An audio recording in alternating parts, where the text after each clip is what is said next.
안녕하세요. 오늘은 사도행전 17장 이 부분을 좀 깊이 들여다볼까 합니다. 네, 안녕하세요.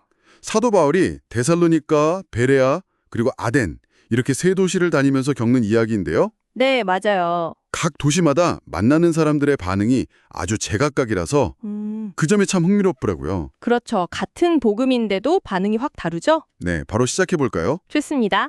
일단 첫 번째 도시 데살로니가인데요. 바울이 늘 하던 대로 유대인 회당에 먼저 갔죠. 네, 거기가 이제 접점이니까요. 세 번의 안식일에 걸쳐서 성경을 풀어서 설명하는데 핵심은 예수가 그리스도다. 그분이 고난받고 죽었다가 다시 살아나야 했다. 이거였죠. 그렇죠. 구약 성경을 근거로 예수가 메시아임을 증명한 거죠. 그래서 반응이 어땠냐면 일부 유대인들 그리고 많은 경건한 그리스인들 또 유력한 부인들까지 꽤 많은 사람들이 받아들였어요. 오, 처음엔 반응이 좋았네요. 네. 근데 꼭 반대하는 사람들이 있잖아요. 시기심에 찬 다른 유대인들이 나타나서 불량배들까지 동원해서 막 소동을 일으키는 거죠. 아, 결국 문제가 생기는군요. 네.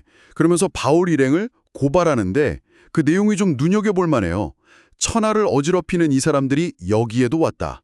가이사의 명을 거역하고 예수라는 다른 임금이 있다고 한다. 뭐 이렇게요. 아, 바로 이 지점이군요. 이게 참 중요한데요. 네, 그렇죠. 종교적인 메시지를 전했는데 이게 순식간에 정치적인 반역 혐의로 바뀌어버리는 거예요. 맞아요. 다른 임금이라는 표현이 정말 목숨을 걸어야 하는 일이었거든요. 그러니까 어떤 메시지든 그 시대의 그 정치 상황 속에서 전혀 다르게 해석될 수 있다는 걸 보여주는 거죠. 아, 그렇네요. 그냥 종교 얘기로 안 끝나는군요. 그렇죠. 당신께서도 어떤 주장을 접할 때 그 말이 어떤 맥락에서 나왔는지 혹시 다른 의도로 왜곡되는 건 아닌지 살펴보는 게 중요할 수 있겠습니다. 네, 정말 그렇겠네요. 아무튼 그래서 야손이랑 다른 형제들이 보석금을 내고 풀려나긴 하지만 바울하고 실라는 밤에 몰래 베레아로 가야 했어요. 네, 상황이 심각했으니까요. 근데 이 베레아 사람들이 참 인상적이에요. 성경에서는 데살로니카 사람들과 비교하면서 이 사람들이 더 너그러워서라고 표현하거든요. 영어로는 more noble-minded. 네, 그 너그러움이라는 표현이 참 의미심강하죠. 네, 단순히 마음만 열린 게 아니라 말씀을 아주 간절하게 받고 또 이게 정말 그런가 하고 날마다 성경을 상고했다. 이렇게 기록되어 있어요. 맞아요. 데살로니가의 즉각적이고 좀 격렬했던 반응과는 확실히 대조적이죠. 그렇죠. 바로 이 너그러움, 그러니까 신중함과 날마다 성경을 상고함, 이 두 가지가 결합된 태도가 핵심입니다. 이게 사실 정보를 대하는 정말 이상적인 자세라고 할 수 있는데요. 이상적인 자세요. 네. 그러니까 새로운 가르침을 듣고 무조건 배척하는 것도 아니고 그렇다고 아, 좋다 하고 그냥 덥석 믿는 것도 아니고요. 아, 자기가 이미 가지고 있는 기준, 여기서는 이제 성경이죠. 네. 그 기준에 비춰서 이게 정말 맞는지 아닌지 능동적으로, 적극적으로 확인하는 열린 탐구 자세, 이걸 보여주는 거죠. 아, 그렇군요. 열려 있으면서도 비판적으로 검증하는 태도. 당신께서도 매일 정말 많은 정보를 접하실 텐데 이 베레아 사람들처럼 잠깐만, 이게 진짜 맞나 하고 자신의 기준점을 가지고 한번 확인해 보는 습관, 이게 정말 중요하지 않을까 싶어요. 네, 정말 공감됩니다. 그래서 베레아에서는 많은 사람이 믿게 되죠. 네, 그 결과가 좋았죠. 근데 또 데살로니카에 있던 그 유대인들이 여기까지 쫓아와서 방해를 하는 바람에 아, 정말 집요하네요. 네, 그래서 바울은 또다시 아덴으로 떠나게 됩니다. 아덴은 뭐 당시 철학과 우상의 도시였잖아요. 그렇죠. 지성의 중심지이면서 동시에 온갖 신들로 가득했던 곳이죠. 네, 바울이 아덴에서 그 많은 우상들을 보고 마음이 좀 격분했다고 해요. 그런데 거기서 또 에피쿠로스, 스토아 철학자들하고 논쟁도 벌이고요. 네, 지적인 논쟁이 벌어진 거죠. 아덴 사람들이 원래 새로운 사상에 관심이 많았다고 하잖아요. 그래서 바울을 아레오바고 일종의 법정 같은 곳으로 데려가서 당신의 가르침이 뭐냐 한번 들어보자 이렇게 된 거죠. 네, 호기심이 많았던 거죠. 근데 여기서 바울의 설교 방식이 또 한 번 정말 인상적이에요. 어떻게 했나요? 다짜고짜 그들의 우상 숭배를 비난한 게 아니라 일단 칭찬부터요.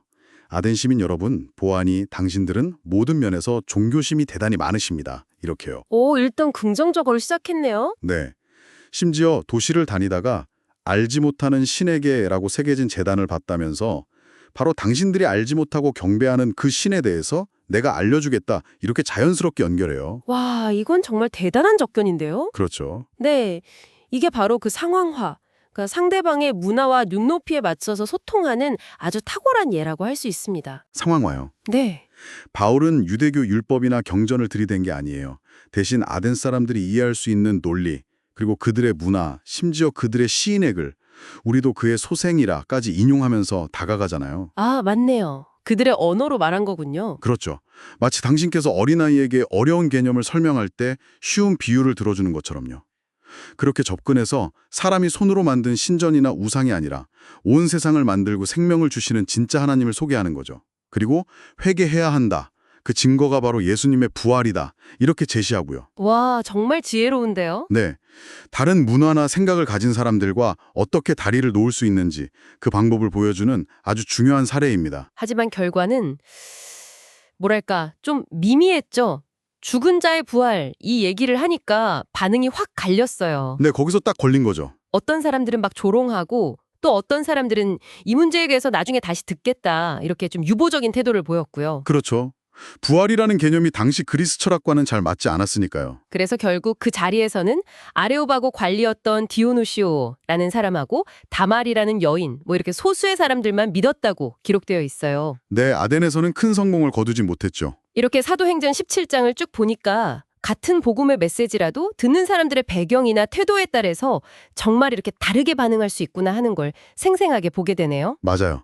데살로니가의 그 열정적인 수용과 또 격렬한 반대, 그리고 베레아 사람들의 그 신중하고 진지한 탐구. 또 아덴 사람들의 지적인 호기심과 또 한편으로는 냉소적인 반응까지 정말 다양하죠. 결국 메시지를 듣고 받아들이는 건 각자의 선택인 것 같아요. 오늘 이 이야기를 들으시면서 당신 스스로는 어떠신지 한번 돌아보는 것도 좋지 않을까 싶습니다. 나 자신을 돌아본다. 네. 어떤 새로운 정보나 어쩌면 좀 도전적인 주장을 마주했을 때 나는 주로 어떤 반응을 보이는 편인가? 베레아 사람들처럼 열린 마음으로 하지만 진지하게 탐구하고 검증하는 쪽인가요? 아니면 아덴 사람들처럼 지적인 호기심은 있지만 정작 내 삶을 바꿀 수도 있는 결정적인 부분 앞에서는 그건 나중에 생각하자 하고 약간은 거린을 두거나 머뭇거리는 편인가요? 생각해 볼 지점이네요. 네. 자신의 그런 반응 패턴을 한번 인식해 보는 것만으로도 뭐랄까 더 깊은 성찰의 시작이 될 수 있지 않을까 생각합니다.